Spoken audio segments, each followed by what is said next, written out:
próximo à porta das ovelhas, um tanque chamado em hebreu Betesda, o qual tem 5 alpendres. Neste jazia grande multidão de enfermos, cegos, coxos e paralíticos, esperando o movimento das águas. Porquanto um anjo descia em certo tempo ao tanque e agitava a água, e o primeiro que ali descia, depois do movimento da água, sarava de qualquer enfermidade que tivesse. Estava ali um homem que havia 38 anos se achava enfermo. E Jesus, vendo este deitado e sabendo que estava nesse estado havia muito tempo, disse-lhe: queres ficar são? O enfermo respondeu-lhe: Senhor, não tenho homem algum, ou não tenho ninguém, que quando a água é agitada, me coloque no tanque. Amém. Mas quando eu vou, desce outro antes de mim. Jesus disse-lhe: levanta-te, toma a tua cama e anda. E logo aquele homem ficou são, e tomou a sua cama, e partiu. E era aquele dia um sábado. Amém? Amém. Segure sua Bíblia, muita fé. Essa é a palavra de Deus para a sua vida. É o molde do seu caráter, é a direção dos seus caminhos, é aonde você se espelha para a sua vida ser melhor. Diga assim: eu sou o que a palavra diz que eu sou. Eu tenho o que a palavra diz que eu tenho. Eu posso o que a palavra diz que eu posso. Nesta noite, a minha mente e o meu coração estão abertos à ministração da palavra de Deus. E eu confesso, jamais serei o mesmo. Amém. Em nome de Jesus. Podem assentar-se, por favor. Meus irmãos, ano passado, a irmã Linda perguntou a mim se eu poderia estar aqui no aniversário do pastor. Eu vivo mais aqui do que lá, quase. Mas eu viria em abril. Mas eu falei, eu não posso deixar de estar no aniversário do pastor Ronaldo. Deixa eu te dizer por quê. Primeiro eu queria te dizer o seguinte, que graças a Deus, hoje Deus tem abençoado o nosso ministério lá em Piracicaba. Nesses últimos cultos nossos, nós não temos tido lugar para as pessoas sentarem. Graças a Deus. Domingo agora foi assim, no outro domingo. E nós estamos começando um culto também pela manhã, para poder abraçar essas pessoas. Mas a minha história não é essa assim agora. Tem um outro pedaço da minha história quando eu comecei com vocês. Quando eu passei por aqui. Quando a nossa igreja aqui era num outro localzinho, menor, aqui mesmo nessa rua. E eu tenho muita gratidão com 2 pastores aqui nesta terra. Muita gratidão. Porque foram pessoas que me apoiaram, sem saber talvez que estivesse apoiando. São pessoas que me ajudaram, sem saber que estavam me ajudando. Eu sempre tive muito prazer em apoiar outras pessoas, mas eu nunca pensei que eu fosse precisar. Não é? E a Igreja Cristã Antioquia, através do bispo na época, depois através do pastor Renato, e hoje ainda através da pessoa do pastor, esqueci seu nome, pastor. Otílio. Eu esqueço o nome da pessoa na hora que eu vou falar. Não é? E o pastor Ronaldo, por quê? Porque, irmãos, quando eu vim para essa terra, eu vim por fé e coragem e por um comando de Deus. Mas eu nunca tinha passado necessidade. E aqui eu passei necessidade. E essas igrejas abriam a porta. E quando eu pregava, eles me davam uma oferta. Eu nunca vivi de oferta. Às vezes eu me sentia mal com aquilo. Mas aquela oferta foi o que me fez comer aqui nessa terra.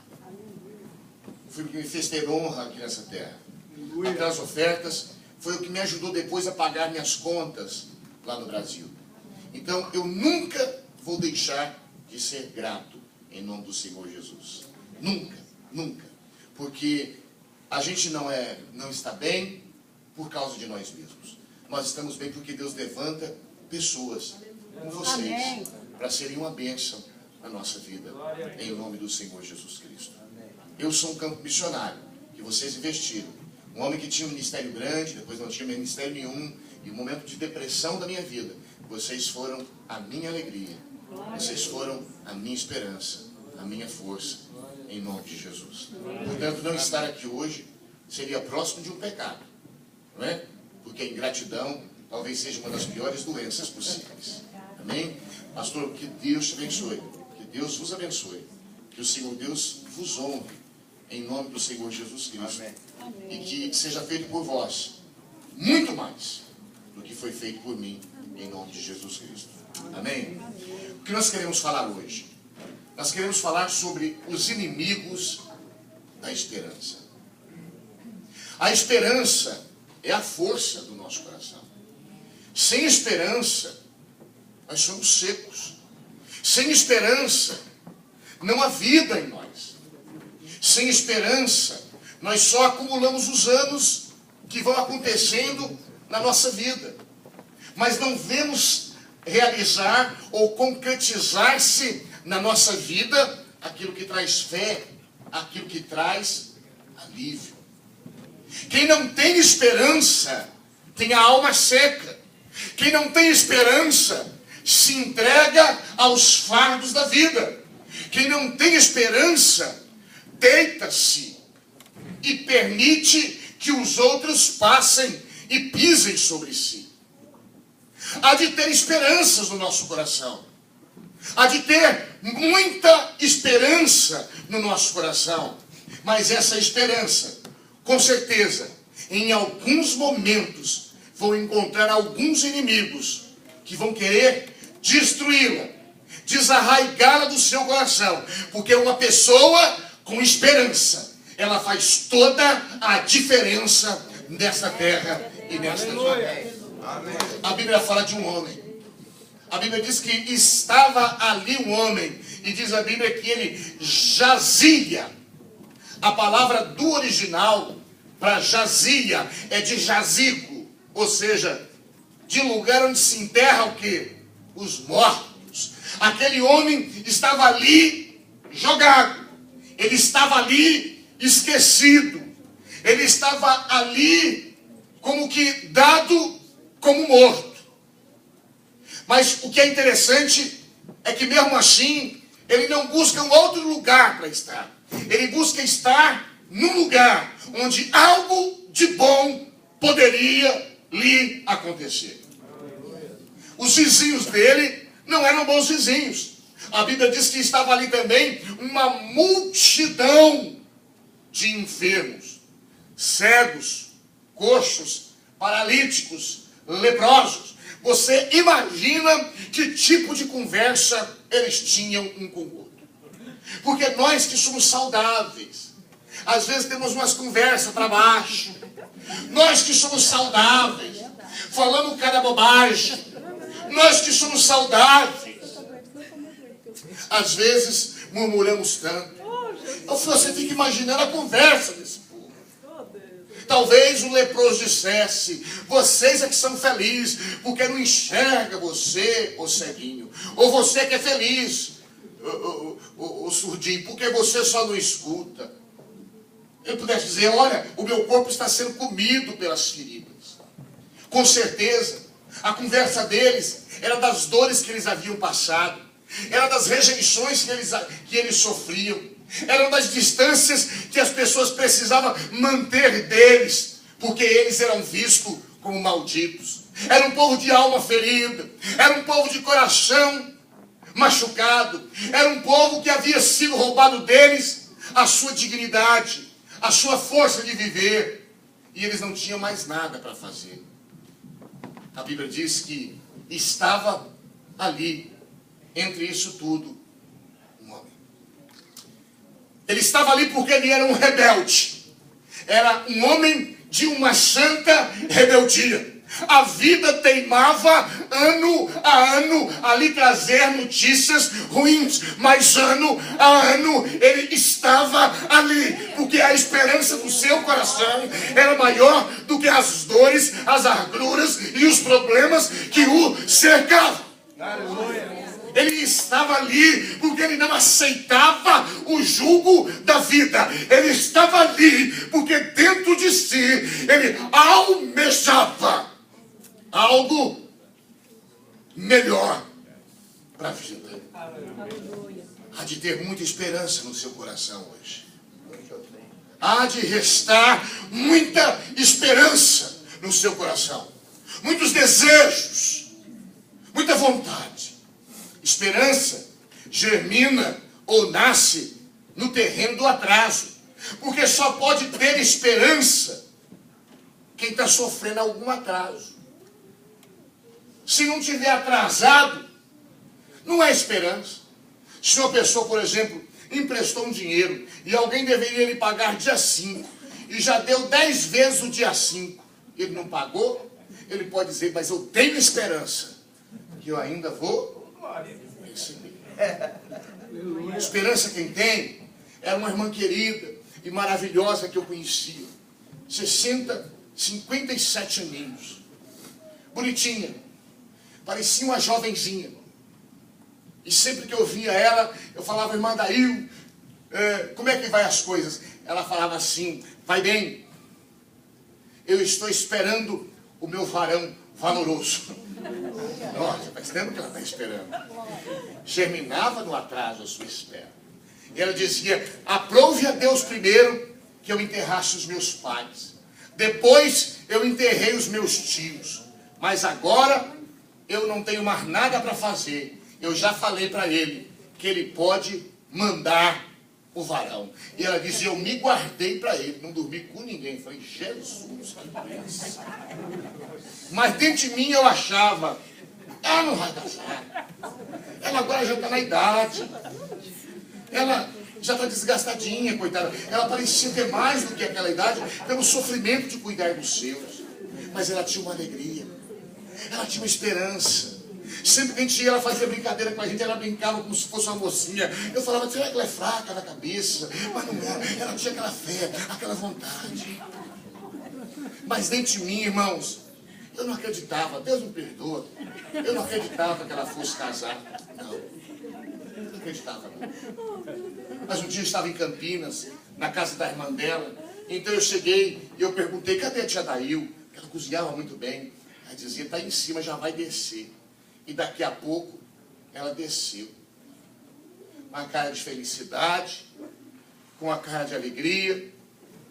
E logo atrás dela veio um rapaz bonito, forte, bigodudo. E eu perguntei, quem é? E me falaram, acabaram de chegar de Poços de Caldas, lua de mel. Deus deu para ela um viuvão mais novo que ela. Deus deu para ela um viuvão enxuto, um viuvão crente, um viuvão bonito e um viuvão com dinheiro que ajuda a gente. Deus abençoou. E eu vi a alegriazinha dela, o gosto dela, esperança. É isso. Com 57 anos. A gente já jogou praga, a gente reclamou disso, mas a irmã Dail não, ela tinha aquilo no seu coração como esperança. Eu não sei por que algumas coisas não acontecem na hora que a gente quer. Não sei por que elas não acontecem como a gente quer. Eu não sei por que às vezes algumas coisas atrasam na vida. Eu só sei o seguinte, que quando a gente tem esperança, elas vêm. Estava ali um homem. Estava ali um homem, 38 anos, porque haveria a possibilidade dele ser curado. Ele tinha uma santa e rebelde esperança no coração dele, em nome do Senhor Jesus. Quais são os inimigos da esperança? Um dos inimigos da esperança é a multidão que te cerca. São as pessoas com quem você convive. São as pessoas com quem você ama. Tem pessoas que acendem a esperança no nosso coração. Mas tem pessoas que jogam sempre um balde de água fria. A pessoa diz, do que adianta você esperar? Olha aqui, quando eu vim para a América da primeira vez, eu estava me sentindo tão mal. Aí Deus um dia quis levantar minha moral e mostrar o que meu ministério já tinha feito. Um dia, um rapaz que jogava profissionalmente futebol foi dispensado de um time de Piracicaba chamado 15 de novembro. E para continuar estudando, ele falou, pastor, posso dormir na igreja com o senhor? Eu falei, pode. Eu dormia na igreja num quartinho que não dava para ficar em pé. Cabia 3 pessoas, assim, nós dormíamos assim. 3 pessoas, assim. E eu falei, filho, é que o banho é de balde, se você quiser, fica à vontade. Não tinha nem chuveiro, nós estávamos sem dinheiro até para chuveiro, era banho de balde. Esquentava a água, botava no balde com a caneca.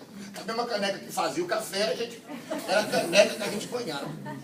E ele falou, não, pastor, muito bom. Ele ficou ali algum tempo. A mãe dele um dia foi da cidade de Jales visitar ele. Eu me lembro que ela foi com um chinelinho, com um prego embaixo. Ele dizia, pastor, eu ainda tenho esperança que a minha profissão vai dar certo. E eu dentro de mim eu falava, oh meu Deus, ajuda ele a perder esse sonho. Eu não falava nada, mas eu queria que ele fosse fazer uma outra coisa. Porque para mim, aquilo não era uma coisa que ia caminhar para frente. Não era uma coisa que ia caminhar para frente, mas ele tinha fé, tinha vontade. Aí um dia ele falou assim, pastor, você não me ajuda eu arrumar um time para me jogar? Eu falei, oh, meu Deus, aonde eu vou arrumar time para esse menino jogar? Aí, eu conversei, obrigado, pastor. Eu conversei com um amigo da cidade de Americana, e ele falou assim, eu vou arrumar para ele no Rio Branco. E arrumou. E eu nunca mais vi esse menino. Eu me lembro que nós fomos para lá com um sacolinho de supermercado nas mãos, levar suas coisas. A hora que eu vi aquela imagem daquele menino entrando, aquilo doeu meu coração. Eu falei, oh meu Deus, acorda esse menino, acorda. Mas graças a Deus, é que Deus não escuta oração besta. Porque a minha oração parecia boa, mas era besta. Era besta. Sabe por quê? Anos se passaram. Esse rapaz foi para um país, lá fez a vida, e depois ele foi vendido e veio cá para o Washington DC, para o time do Washington DC. E o dia que ele foi estrear era o dia que aquele tal de David Beckham, a boca não fala o nome dele, estava estreando pelo Los Angeles não sei o que lá. E todo mundo foi no campo para ver o famoso David Beckham. Mas o homem, o David, não marcou nenhum gol. E o Luciano marcou 2.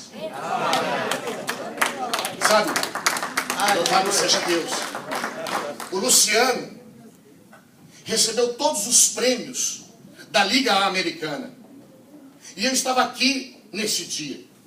E eu fui um convidado especial para estar com ele em Washington. Então fecharam o museu. Aquelas coisas que no Brasil a gente só vê de filme. Só de filme. E nós fomos para aquele lugar, quase 1000 pessoas. Tinha uns camarão que eu achava que era eles que iam me comer, de tão grande que eles eram. Eu nunca tinha visto camarão naquele tamanho. É verdade, irmãos, umas coisas bonitas, aquelas coisas que a gente quer botar numa bacia para trazer para casa. Uma sacolinha, quem sabe, alguma coisinha, não para trazer para casa. E aquela coisa toda. E eu assentei-me na mesa dele. E as pessoas acharam que eu era importante. Muitas pessoas me deram cartão. E eu não falava inglês, mas eu ria. Eu pegava o cartão. E eu peguei o cartão. Ele ficou. Mas eu vi aquele jovem subir ali e dizer: eu tenho que me agradecer a uma pessoa que me ajudou muito nessa caminhada. Ele é o meu amigo verdadeiro. E é um amigo que todos nós aqui precisamos ter. Ele disse: Jesus Cristo de Nazaré é o Senhor da minha vida e é o responsável pela minha vida ter dado certo. Ele construiu pelo menos 5 igrejas na denominação onde ele está. Ficou rico, milionário. Construiu 5 igrejas. Uma delas, um imóvel que ele comprou para a igreja dele aqui em Washington, para que eles pudessem dar continuidade ao trabalho que ele começou. O que aquele jovem teve? Esperança. Quando todos diziam para ele que ele não servia, dentro do coração dele, ele acreditou que servia. Às vezes, o inimigo da sua esperança pode ser alguém que está do seu lado.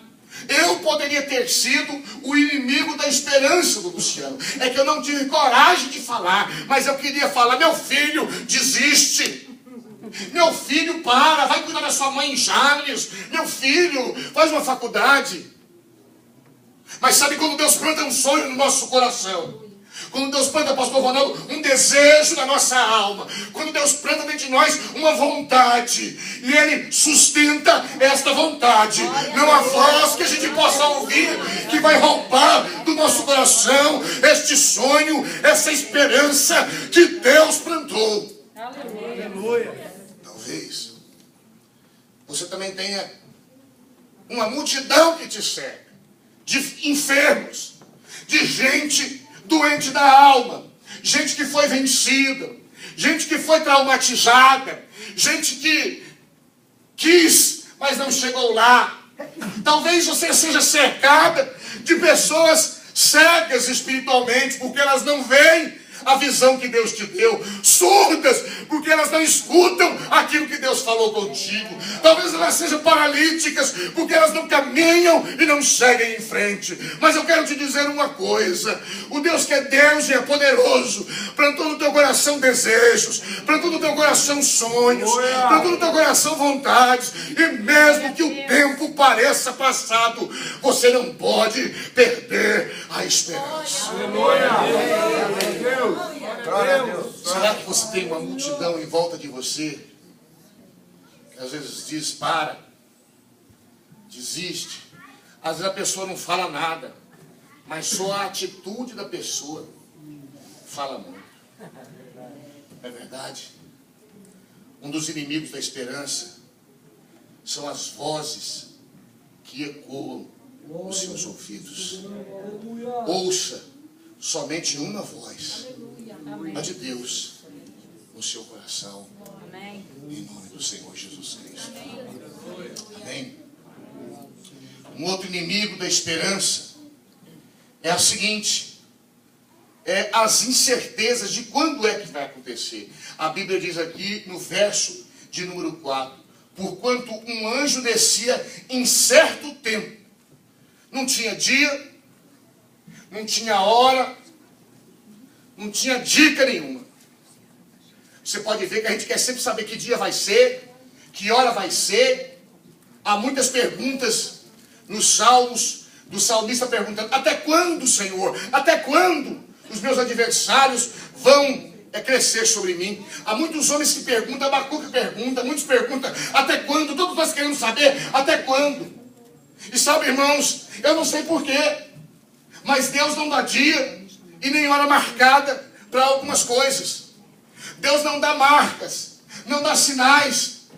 Ele não fala, mas Ele fala que vai vir. Ele fala que vai acontecer. Mas às vezes a gente se desanima e perde a esperança, porque não aconteceu ainda. E a gente fica pensando: será que ainda vai acontecer? Em um certo tempo. Tempo que eu não sei quando vai ser de jeito nenhum. E isso acaba machucando a minha alma. A Bíblia diz que tem um terceiro inimigo da esperança. Ele diz assim: estava ali um homem esperando há 38 anos. Um dos maiores inimigos da esperança é o tempo. O tempo é um dos maiores inimigos da esperança. Este homem, por 38 anos, ele tentou. Por 38 anos, ele lutou. Este homem, por 38 anos, ele insistiu. Mas, irmãos, às vezes o tempo desgasta o nosso coração. Eu já vi pais que dizem: pastor, eu não tenho mais esperança da conversão do meu esposo, da minha esposa ou dos meus filhos. Já faz muitos anos que eu estou orando. George Miller orou 40 anos por um amigo. George Miller morreu, e só depois de alguns anos de sua morte é que aquele amigo se converteu. Uma coisa é certa: ele virá. Eu não sei que dia, eu não sei que hora, eu não sei que jeito, eu não sei em que tempo, mas ele virá. A esperança não pode secar no meu coração, não pode morrer na minha alma, em nome do Senhor Jesus Cristo. Amém. Quanto tempo? Talvez quanto tempo você está esperando um quadro mudar na sua vida? Quanto tempo Você está esperando uma situação se arrumar na sua vida. Talvez o tempo tenha roubado a sua esperança. Mas hoje é dia de Deus recobrar no seu coração a esperança em nome de Jesus Cristo. Amém. O tempo pode ser um grande inimigo da esperança. Sabe, um outro inimigo da esperança é aquele que ele diz assim: o anjo vem, chacoalha a água, e o primeiro que descer é curado. Só o primeiro. Só o primeiro.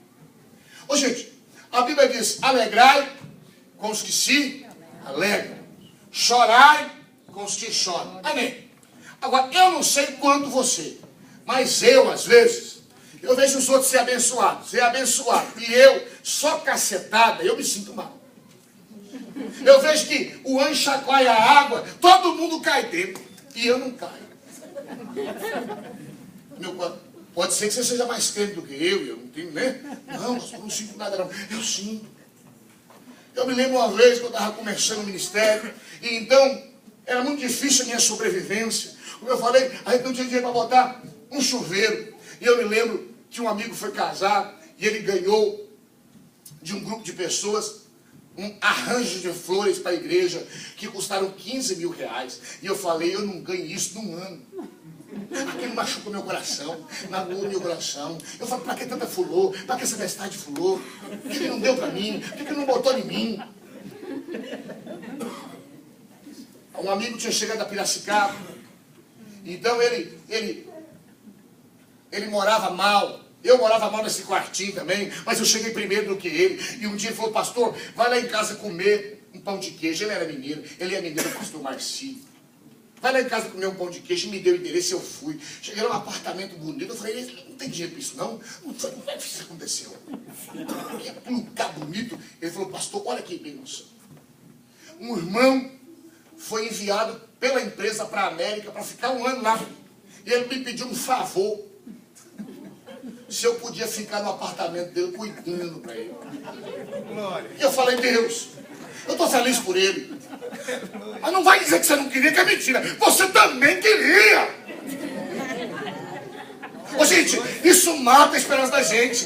Parece que Deus olha para uns e para outros não. Parece que Deus faz para um e para outros não. Parece que Deus não é democrático. Parece que ele agrada mais de um e do outro não. Parece. Não é, mas parece. O outro irmão chegou para mim nessa mesma época, Deus trabalhando com a gente. Eu tinha um Fiat 147. Um carro horrível. Uma igreja ganhou aquele carro para fazer missões. Aí eu comprei aquele carro por R$ 1.150. Ele ficou comigo 3 meses. Se eu andei com ele 15 dias, foi muito, o resto foi só de mecânico. Só mecânico. E um dia, uma avenida chamada Armando Sais de Oliveira, eu estava indo com esse carro, o carro simplesmente parou e as rodinhas de trás abriu assim. E ele sentou. Aquilo traz humilhação para o coração da gente, irmão. Traz ou não traz? Traz, irmão. Traz humilhação para o coração da gente. Aí a gente deu. Que vergonha. Os guardas que a gente tirasse, aquela coisa. E aí eu me lembro que eu fui tomar um suco na lanchonete e passou pela frente da lanchonete o guincho do meu carro. E o rapaz que estava na lanchonete riu de mim e falou assim, o meu pastor acabou de ganhar um carro, que meu irmão ganhou no consórcio, não estava precisando, deu para ele um Chevette zerinho. Quando eu fiz, pegou o Chevette. Não, mas não peguei nada. Sabe? Às vezes ser os outros abençoados e você não, dói. Às vezes você vê o outro caminhando para frente e você não, dói. Mas sabe, o que eu tenho visto nessa vida é que Deus, por suas razões, tem um tempo específico para cada um de nós. E Ele age de forma diferente. Na minha vida, no meu ministério, Ele fez coisas que jamais ele fez na vida do pastor das flores. Amém. Na minha vida e no meu ministério ele fez coisas que jamais ele fez no pastor do carro. Na minha vida e no meu ministério ele fez coisas que ele não fez na vida do pastor do apartamento. Sabe, irmão, para de bobagem. Às vezes a coisa não está do jeito que você quer, não está do jeito que você gosta, mas você está no caminho certo, você está no rumo certo, você está na caminhada certa. E não fica olhando para um lado, nem para a vida de João, nem para a vida de Maria, nem para a vida de Antônio, nem para a vida de Pedro. Você vai olhar para o autor e consumador da sua fé, para que a sua esperança seja alimentada em nome de Jesus. Em nome de Jesus.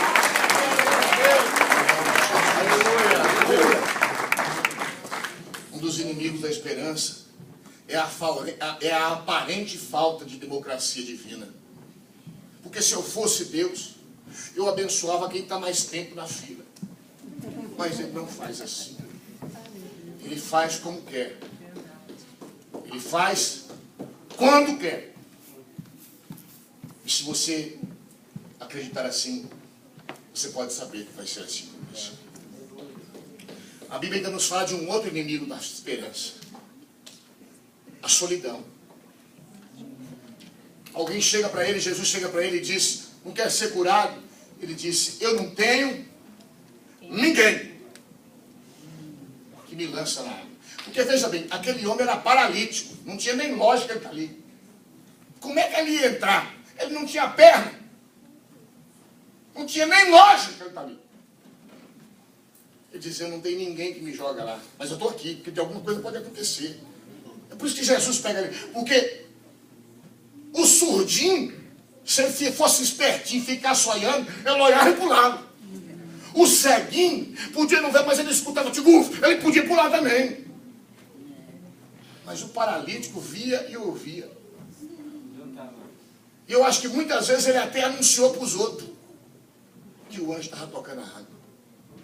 Mas com ele mesmo nada. Sabe, a solidão é um dos piores inimigos da esperança. Quando a gente tem um grupo de amigos juntamente conosco, é mais fácil você suportar a dor. Quando a gente tem um grupo de pessoas que lutam e labutam com a gente, é mais fácil. Mas existem algumas coisas na nossa vida, meus queridos, que nós temos que passar por elas sozinho. Eu tive 6 meses de intensa solidão na cidade de Charlotte, lá na Carolina do Norte. Eu conhecia tanta gente, mas Deus diz agora, é o tempo do seu deserto. É o tempo de eu e você. E a vida de todo mundo acontecendo. E a minha é parada. A minha é parada. Eu solitário, não tinha com quem conversar. Conversava comigo mesmo no espelho. Não tinha com quem conversar. E como era difícil acreditar que a minha vida ia mudar. Um amigo veio uma vez, foi me visitar e me dar conselhos. E ele viu a minha amargura. Porque a solidão, ela foi matando a minha esperança. Ela foi matando os meus sonhos. A solidão, ela foi matando o que havia em mim. Sabe, é fácil a gente querer fazer uma coisa quando outros vão com a gente. Mas tem coisa que a gente tem que ir sozinho. E eu quero te dizer uma coisa, talvez você seja sozinho hoje, neste sonho, nesse desejo, nesse projeto, nessa caminhada. Mas eu quero te dizer o seguinte, o Senhor Deus é contigo e você sabe disso. Ele plantou o sonho, o desejo e a semente do bem. E Ele mesmo não vai te deixar caminhando. É claro que ajuda quando um grupo está com a gente. Mas se não for ninguém, vai aquele que banca a palavra dele. Vai aquele que realiza as suas promessas. Vai aquele que te mandou ir em nome do Senhor Jesus Cristo. Agora veja bem. Olha aqui para mim. O que Deus faz por aqueles que mantêm as chamas da esperança viva no coração? O que Deus faz por aqueles que não deixam o sonho morrer? O que Deus faz por aqueles que entra ano, pastor Ronaldo, e sai ano da sua vida, ele completa mais um ano, ele ainda quer. O que Deus faz? Vocês lembram de uma pessoa que tinha esperança? Aquele tal de Caleb. Aquele velhinho na porreta, aquele velhinho na bênção, 80 e tantos anos. Ele chega diante da terra que só tem gigante. Era um morro, um monte, cheio de gigante. Primeiro ele ajuda todo mundo a conquistar sua terra. Ele foi o último. Podia ser o primeiro, mas foi o último. Foi o que com Josué acreditou. Podia ser o primeiro, mas foi o último. Podia ter pego os inimigos mais fraquinhos, mas ele pegou o mais forte. Ele pegou a terra e o monte dos gigantes. Ele diz: dai-me essa terra, como um dia me prometestes. E ele, quando vai entrar na terra, diz: porque ainda hoje eu sou forte para entrar e para sair da labuta e da guerra. Glória a Deus. Glória a Deus que ele fez. Aleluia. Sabe o que Deus faz por aqueles que não deixam a esperança morrer? Que enfrenta e que confronta todos os inimigos da esperança. A primeira coisa que ele faz é que ele vem de encontro à sua vida. Porque às vezes a única coisa que você tem é esperança. Você não sabe para onde ir, como ir. Você não sabe o que fazer. Mas a esperança está no coração. Sabe o que Deus faz? Ele te acha. Ele te encontra. Porque é um coração com sonho e com esperança. Vibra o coração de Deus. Um coração com vontade. Vibra o coração de Deus. Um coração com sonhos. Vibra o coração de Deus. Uma pessoa que ela é teimosa em esperar o melhor. Vibra o coração de Deus. Aleluia. Vibra. Vibra. Deus te acha. Deus te acha.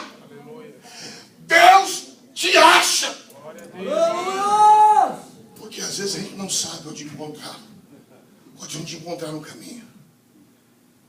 Eu não posso me esquecer. Uma irmã que eu chamei para cantar na igreja um dia. E ela contou-me o seu testemunho, irmã Catarina. Ela me disse: pastor, eu era uma mulher crente que desviou. E eu estava na zona do meretrício. Eu era uma prostituta. Mas olha o que aconteceu com ela. Ela nutriu no seu coração a esperança a dizer: Deus, eu acho que o Senhor não me quer mais, porque a vida que eu vivo é muito safada. É muito sem vergonha. É muito caída. Mas se o Senhor me quiser, dá um sinal, faz alguma coisa. Mas nunca aconteceu nada. Mas um dia um pastor recebeu uma mensagem de Deus no seu coração. E para receber essa mensagem tem que ser um pastor, uma pessoa corajosa. E Deus falou para ele assim: pega o ônibus e desce lá no Jardim Tatinga, em Campinas, que é um bairro inteiro de prostituição. E vai de tal lugar. Ele falou assim: eu não vou. Porque se uns irmãos me ver lá, vão falar que eu fui lá fazer safadagem. Eu não vou. E ele disse que não ia. Mas como aquela palavra fosse insistente em seu coração, aquela convicção fosse forte na sua alma, ele tomou aquele ônibus. Ele desceu naquele lugar. E tremendo, ele foi até aquela casa de prostituição. E a irmã Catarina me disse como foram as suas palavras. Por ali ele entrou. Lá em cima, com roupas menores, ele estava cantando. E então, ele disse para ela: volta para a casa do Pai. Porque ainda hoje, Ele te espera. Sabe? Ela voltou. Ela canta tão gostoso. Tão abençoado. Casou-se. Tem família. Mas sabe, ela não sabia mais o caminho para Deus. Mas Deus sabia o caminho para ela. Lucas diz que o Filho de Deus veio buscar e salvar aqueles que havia perdido. Deus vem ao teu encontro. Ele vem ao teu encontro. É isso que Ele faz quando a gente tem esperança. Se mantém o coração fogoso, cheio de esperança. Deus vem ao seu encontro. Glória a Deus. Sabe o que mais Ele faz? Além de vir ao nosso encontro, Ele muda a situação ordinária da nossa vida, ou seja, a ordem do dia, de um minuto para o outro. O que demorou tanto tempo, nasce hoje, mas não nasce no próximo segundo. Numa fração de segundo, o Senhor Jesus Cristo disse: levanta e anda. Aleluia. Amém. Ele levantou Aleluia. e andou.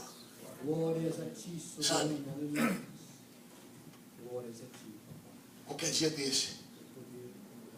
dia desse, você vai dormir de um jeito, ou acordar de um jeito, ou sair de casa para uma coisa, e você vai descobrir que numa fração de segundo, Deus mudou toda a sua. Aleluia. Aleluia. Glória a Deus. Em nome de Jesus Glória a Cristo. Deus. Nome exaltado. Queridos, deixa essa santa rebeldia nascer no seu coração. A rebeldia santa que eu digo é a rebeldia de quem tem esperança. Aleluia. Eu tenho esperanças. Esperanças de uma família abençoada. Esperança de uma igreja saudável. Esperança de saúde física. Esperança de progresso material. Esperança, esperança, esperança, esperança. É o que nós precisamos. Talvez você está desesperado. E Deus hoje quer atiçar o seu coração para ter esperança. Em nome de Jesus. Concluo dizendo: uma moça que mora na cidade de Cosmópolis, alguns anos atrás queria casar-se. Os dois não eram crentes e me convidaram para fazer o casamento. Eu fui fazer. Os anos passaram, eles não conseguiam ter filho. Então um dia ela engravidou. Estava tão feliz, mas perdeu o neném. E nós fomos lá para orar com ela, para não deixar ela entrar naquela depressão que ela estava entrando. Eu falei: filha, e Deus me deu uma palavra. Eu não sou de receber palavra para dar assim. Eu sou de pregar a palavra. Eu não recebo assim, revelação. Mas às vezes Deus dá. Às vezes. Eu até queria que ele desse todo dia, mas ele não dá não. Para mim ele dá. É muito difícil, cara. É difícil. Ele me deu uma palavra, falou: fala para ela ter esperança, que ela vai parir. E eu falei: ô menino, eu quero alimentar o teu coração, fé e esperança, porque você vai parir. Ela acreditou. Ela engravidou. Aleluia. Glória a Deus. Perdeu. Aí até eu fiquei perdido. Perdeu de novo. Mas eu tive que encontrar com ela. Eu falei: olha, eu não sei porque que eu te falei aquilo, mas eu entendi e eu entendo que foi Deus que falou no meu coração. E ela falou: eu também acho que foi. Ela guardou aquilo no coração. O esposo a deixou algumas semanas depois. E agora ela estava não somente como uma mulher que não paria, ela estava também agora como uma mulher que não tinha esposo. Mas eu conversei com ela e ela disse: pastor, a força daquela palavra ainda não saiu do meu coração. Aleluia.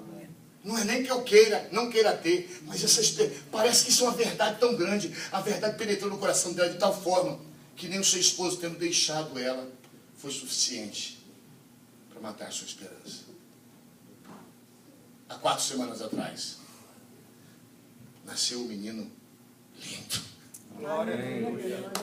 Ela voltou com o esposo. Glória a Deus. E Deus puxou ela. Aleluia. E ela e o esposo são crentes cheios do Espírito Santo. Aleluia. Numa igreja Assembleia de Deus, lá da cidade de Paulínia. Deus mexeu com a fé dela, porque ela era uma crentinha sem vergonha. Mas ela ficou uma crente cheia do Espírito Santo. Aleluia. Ela não perdeu a esperança, pastor. Alguns de nós, hoje aqui, não podemos perder a esperança. Nunca. A esperança nunca morre. Alguém disse que a esperança é a última que morre. Mas ela nunca morre. Sabe por quê? Ela nunca morre. Porque nós temos esperança de um novo céu e uma nova terra. Aleluia. E de todas as esperanças que nós temos, nós nunca vamos vê-la morrendo, porque nós vamos vê-la se concretizando na nossa vida.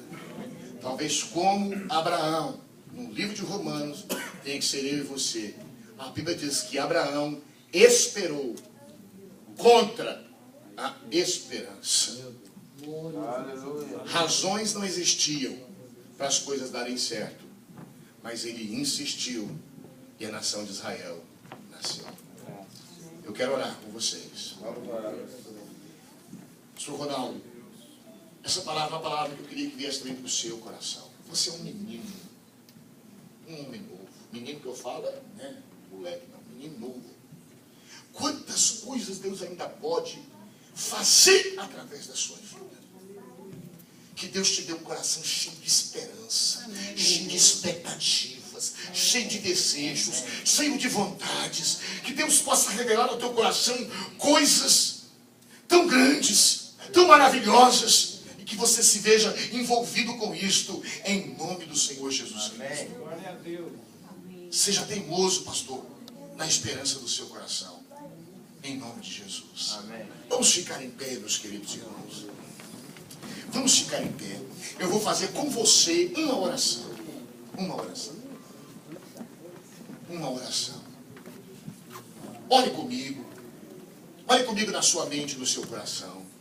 Meu Deus, a minha boca se abre e a minha oração se faz aqui neste lugar juntamente com os meus irmãos. Nós queremos agradecer ao Senhor pela vida do pastor Ronaldo, pelo aniversário dele. Mas nós, pastor, gostamos de ver o povo abençoado. E Pai, o que nós queríamos hoje ver o Senhor visitando a cada coração. Porque tem pessoas aqui, Pai, que o Espírito secou, a alma secou, o sonho se extinguiu, os projetos caíram por terra.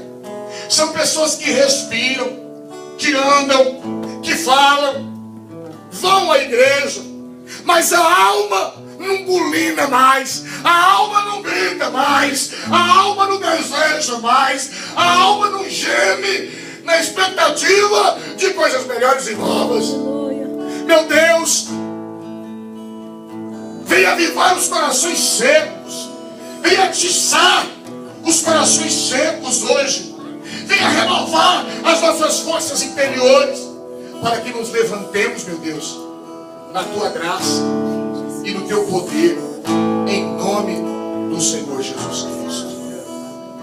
Espírito de Deus, Tu que és a âncora da esperança, faça um milagre de arrebentar e destruir o desespero e fazer com que as esperanças renasçam, nem que seja das cinzas, no nosso coração, para a glória do Teu nome. Amém. Aleluias.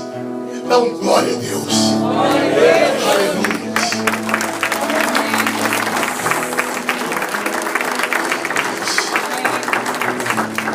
Amém, queridos, podem se sentar.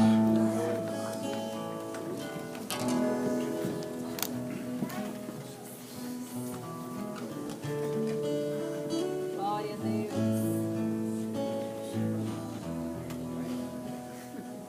Aleluia, irmão. Quantos foram abençoados com a palavra? Amém? Não perca a esperança. Aleluia, irmãos. Vamos passar agora para o ato de homenagear o nosso pastor nesse momento. Amém? Quero convidar a diaconisa Luciana nesse momento para aqui, está tomando lugar. E enquanto ela vem, já quero dizer, pastor, né, que estou muito feliz de estar aqui celebrando esse aniversário com o Senhor. Sei que o maior presente para o Senhor é de ver a igreja crescer espiritualmente, de ver, né, os filhos da fé, né, tomando posse de tudo aquilo. E o maior presente, eu sei que é mais do que palavras, são atos, e de estar aqui junto com o Senhor nessa obra, trabalhando e nos esforçando a cada dia. Um certo pastor uma vez disse que melhor do que palavra é fazer. Porque quando falamos temos que cumprir, mas é melhor ir fazendo, porque assim o Senhor vai nos fortalecendo. Então, mais do que palavra, pastor, estamos aí mais um ano com o Senhor para estar lutando nessa obra e agradecer a Deus por esse ano de vida do Senhor nesse dia de hoje. Parabéns dos